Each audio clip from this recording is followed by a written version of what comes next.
England and Wales have taken a landmark step to decriminalise abortion, ending the threat of criminal prosecution for women who terminate pregnancies outside the law's framework. Hailed by many as a victory for women's rights, the change has also sparked fear and misunderstanding, especially concerns that abortion is now permitted at any stage of pregnancy, even right up to birth.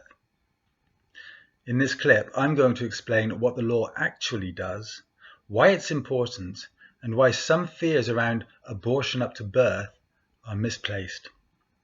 I'm Mike Sivyer of Vox Political. Buy me a coffee, or donate more than £20 and I'll give you a free book. More on that later. Subscribe to the video mailing list, like and comment on this post, and subscribe to the channel if you haven't already. But watch this first, to the end, because you're going to want to. The Labour government has achieved one of the most significant changes to abortion law in England and Wales in nearly 6 decades, a landmark vote to decriminalise the process. The change was written into the Crime and Policing Bill, which has yet to be passed into law, yesterday, June 17, 2025.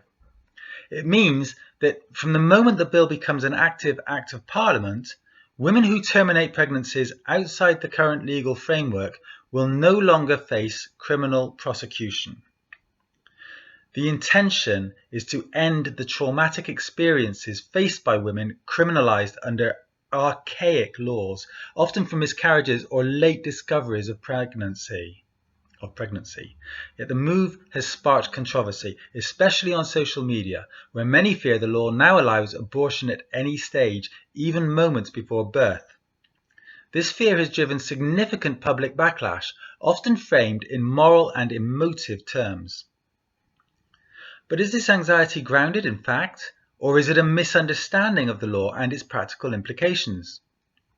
To clarify, while it decriminalises abortion, the new amendment does not change the existing legal limits or medical regulations around abortion access.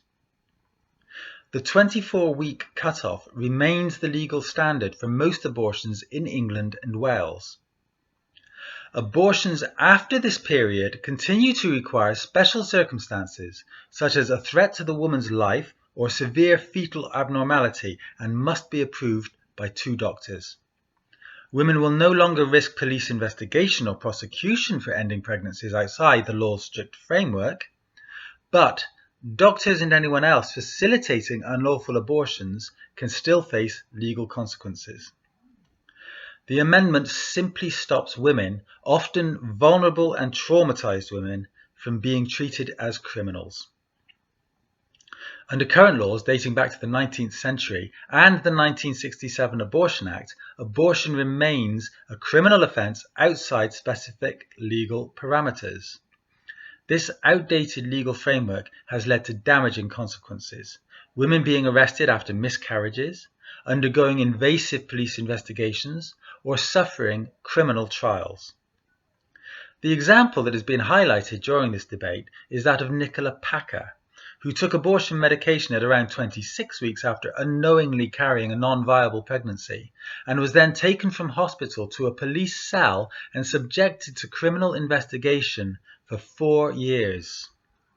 Cases like this reveal the law's profound failings in compassion and medical reality. By decriminalising abortion, the amendment recognises that women need health care and support, not fear, stigma, or punishment. The most vocal opposition to the amendment stems from the idea that abortion can now happen at any time, even right before birth. This is misleading. First, late-term abortions are exceedingly rare. According to official statistics, nearly 99% of abortions occur before 20 weeks of pregnancy. Only around 1% happen beyond that, in exceptional circumstances. These cases typically involve severe fetal anomalies or serious health risks to the woman. Second, the law's medical safeguards remain intact. Doctors must still agree on the necessity of abortions after 24 weeks, and multiple medical reviews are often involved. The decriminalisation move removes the threat of criminal charges against women, but does not remove medical oversight or ethical boundaries. That said, some worry about mission creep, the gradual erosion of existing limits and safeguards over time, potentially expanding abortion access in ways not intended or accepted by the public.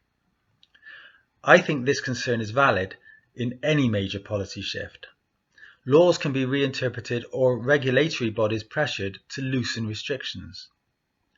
Vigilance will be needed to ensure medical guidelines remain strict and transparent, that late-term abortion remains tightly controlled, and that public debate continues on ethical boundaries.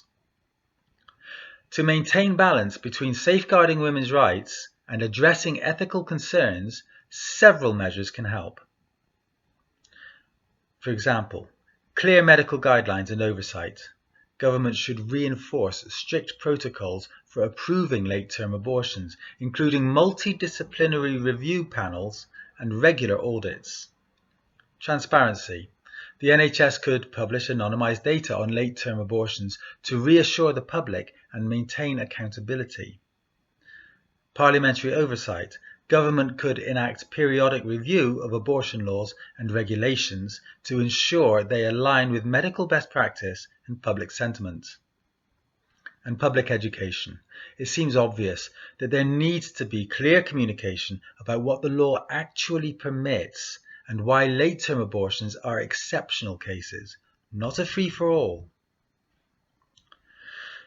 The decriminalisation of abortion is a historic step towards respecting women's autonomy, health, and dignity. It ends a legal nightmare for women who were prosecuted after miscarriages or when pregnancy was discovered late.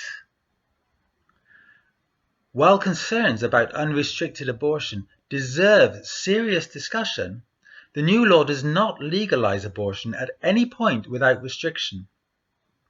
It removes criminal penalties for women while preserving medical safeguards.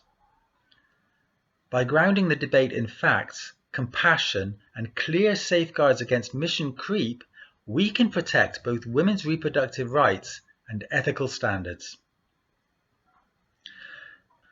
I've been Mike Sivyer, and it's time to buy me that coffee now. Donate more than £20 and I'll give you a free copy of my reissued first book, Strong Words in Hard Times. Subscribe to the video mailing list, like and comment on this, and subscribe to the channel if you haven't already. If you do all that, you'll be helping keep this channel alive, and then you'll be able to see me in the next one.